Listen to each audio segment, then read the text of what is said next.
I'm just going to go ahead and record this so that I have it on something. I'm driving, I can't just write it. I don't want to forget what I've got in my head right now. But a bit ago I watched a video on YouTube about, it was by Anton.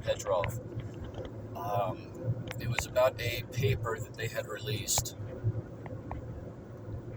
I say they, I'm not even sure who it was. I can't recall much of the details of the video other than the meat of the matter. But a paper was released that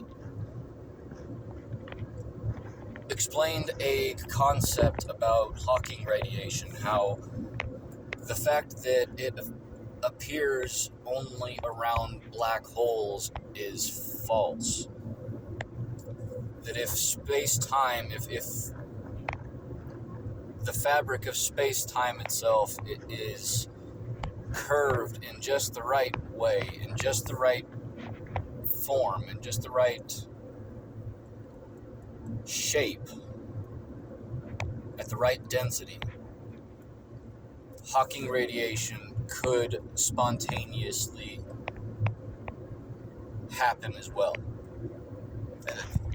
The two particles, the particle and the antiparticle that will pop in and out of nothingness, collide once more and then annihilate each other from existence in order to maintain the equilibrium of mass and energy.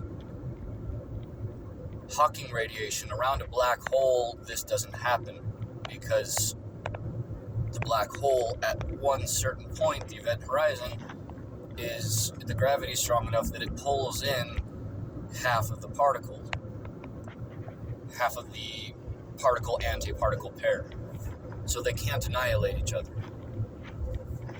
One half comes out into the universe, the other one goes into the black hole. In order to maintain the equilibrium, part of the energy of the black hole is leached from that particle that gets launched out into the universe. But again, if space-time is curved in just the right way, this can also happen away from a black hole. Meaning it is happening everywhere. And here's the thing, here's where I'm trying to get to.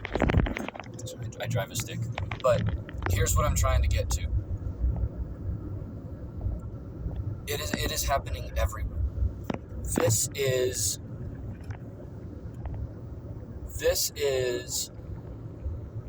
dark energy. This is the explanation for dark energy. It explains why the Hubble constant isn't constant. It explains the irregularity of the mass ratio across the universe. It explains so much, because the Hubble constant isn't constant because every direction you look at, I'm getting ahead of myself.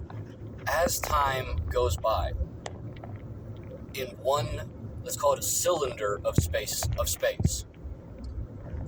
Within this cylinder, as time goes by, in different chunks of it, depending on how much mass there are, or mass there is, the chances of Hawking radiation happening increases. As Hawking radiation increases, it draws energy, it draws something from the fabric of space-time itself, the Higgs field, all of the fields, it draws from them.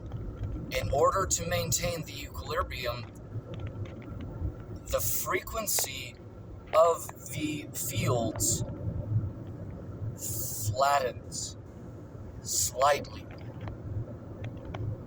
just slightly, because some of that energy in those fields went to those particles, meaning the higher the amount of mass in an area, the more space-time increases, the more it stretches. And because the more it increases, the more space-time increases, the more time increases. As time across the universe itself expands,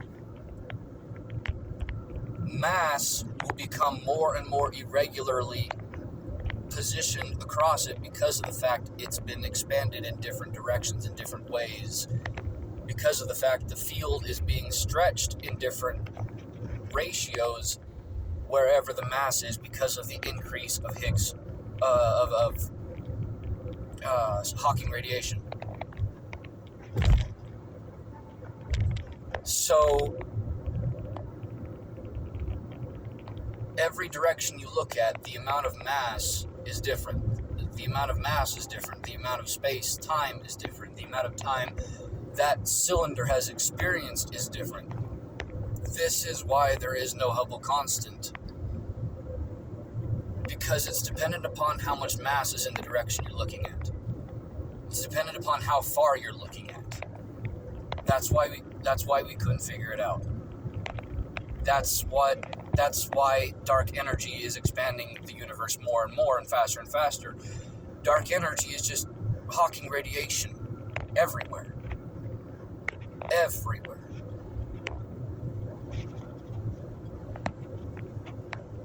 And that's it.